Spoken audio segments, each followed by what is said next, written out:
there's just barely enough interesting stuff to talk about this week for Pokemon news since nothing has been going on since the Pokemon Presents announcement. We have official updates about glitches and shenanigans.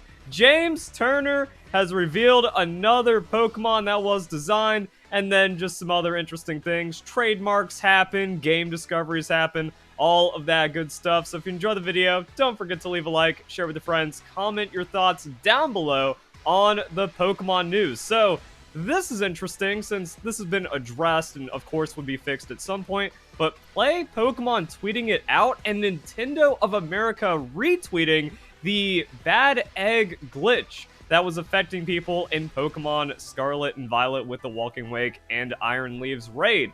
So issues with the raid allow us to explain the support planned for players who caught eggs from Terra raid battles instead of Walking Wake or Iron Leaves due to participating in the battles before updating their game to version 1.2.0. Now, the biggest reason why I want to talk about this is because the people affected by this glitch deserved it. And 99.9% of them absolutely deserve the negative impact it had on their game, because we saw this in Pokemon Sword and Shield. There were egg raids, that you join the egg raid, and then you get 999 Master Balls and all the vitamins and stuff. So that's what most of the people were doing. They see the egg, they go, oh my god, it's one of those like super giga cheaty raids from Pokemon Sword and Shield, I gotta join it. And they think they're going to get the rewards, but it was actually just not a hacked raid and just a weird glitch going on with the game. But they joined it with malicious intent to cheat and then get the benefits of cheating. So if they get a bad effect from that, they deserve it. Also, it's a very weird and long chain of events that would need to happen to actually get into this, where you have to not update your game, but you also have to be ignorant to the major Pokemon news that was occurring about the announcement of these raids. You had to already be online when the raids went live, and then you had to see the egg raid and go,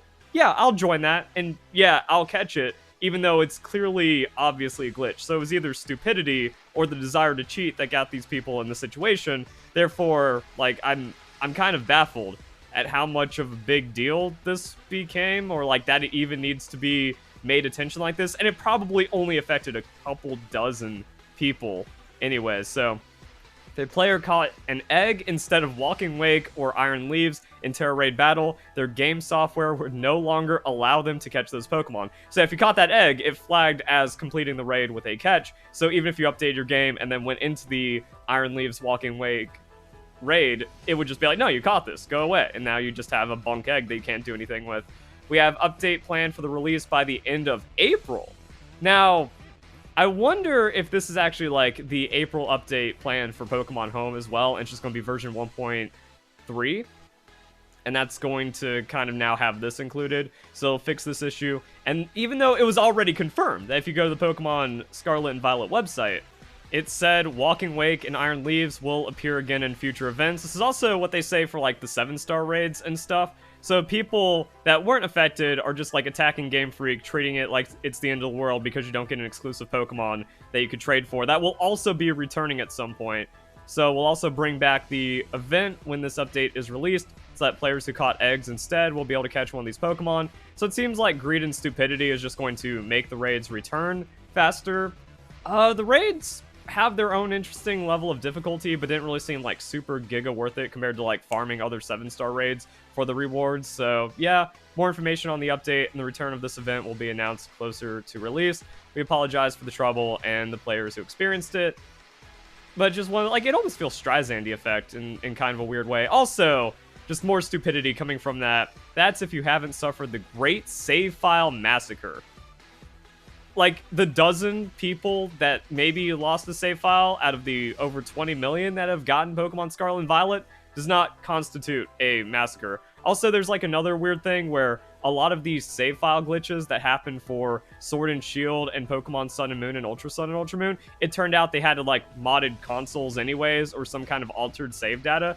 And even though the games did have their own bugs, it did not play extra nice with those bugs, and then it caused like really weird save crashes. And again, when you have like 20 million people playing a game. You can't test for every possible outcome. It's impossible to have like 100% game stability at that point. Now, it is super unfortunate if like you did nothing wrong, you download DLC or update your game and then had like some weird interaction with the postcards and Pokemon Home, or not Pokemon Home, Pokemon Go, and you lost your save file because you got 0.0001% unlucky.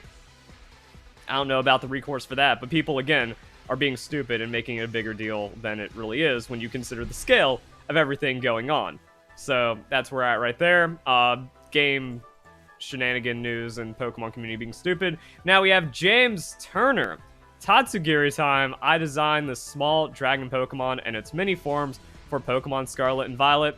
I would consider the design mid. I love sushi, but this Pokemon is meh. It's kind of like a nothing little blob, and I don't think there's anything interesting about it where it's like, oh, it puffs up to look like rice. Okay. I think there's just better ways a sushi Pokemon could have been done.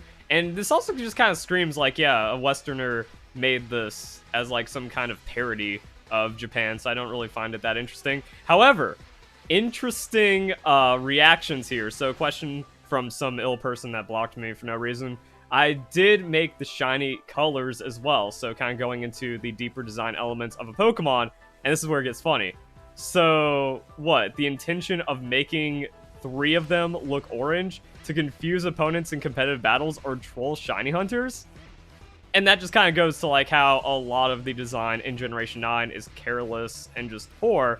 And yeah, when you actually look at the shiny forms for Tatsugiri, aside from the white one, which, okay, white shinies or gray shinies or black shinies always look cooler because that's just how design works. But yeah, so you have like the different forms and stuff. Okay, so we have like chocolate orange with the base orange, and then we also have the yellow one being shiny into orange that looks almost exactly like the base non-shiny orange form. And this actually has a major impact on competitive because of Order Up from Dondozo.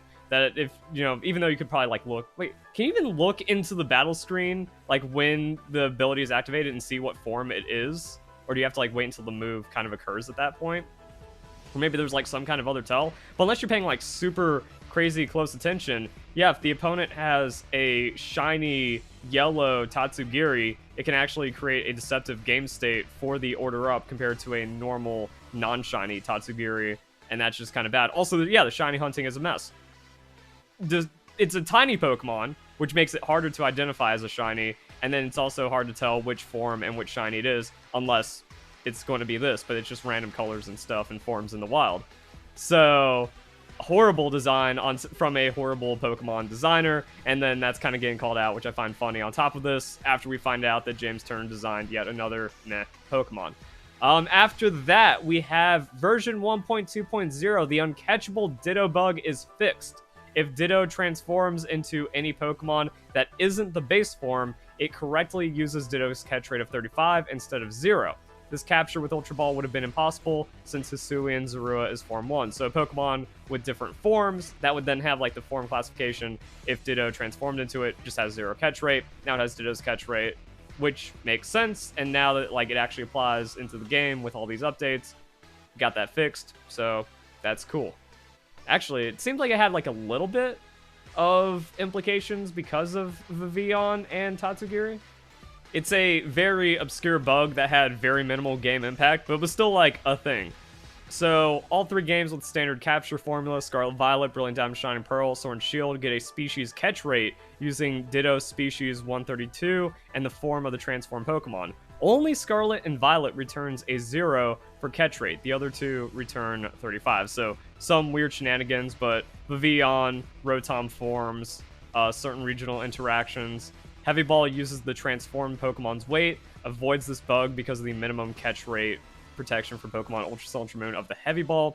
Other balls check for Ditto as a species, shenanigans, but that's fixed. Just kind of like interesting Pokemon news. And then, even though we've seen a lot of trademark stuff, mostly be for TCG, mostly not really go anywhere, we do have the trademarks for all of the DLC stuff. This is after the announcement. Sometimes it's before, sometimes it kind of like leads into some shenanigans, like Marshadow. We also had like Solgaleo and Lunala, I think, being trademarked the day before, along with Pokemon Sun and Moon trademarks. So that kind of spoiling the reveal. But yeah, now we can see like we have the names, we have Japanese trademarks, we have English trademarks, we get to see the Pokemon names and all that fun stuff. So just kind of getting ready for the DLC, but didn't pre-leak it like we've seen in the past. And that's it. Like I said, maybe we could barely scrape together enough Pokemon news. So we got clarification on like some things that have been fixed. So I mean, like, props to Game Freak, because they actually get out some patches for some very obscure and not very well-known bugs. So the way that they can test or find out the issues with the game seems to be pretty robust. We get those fixed.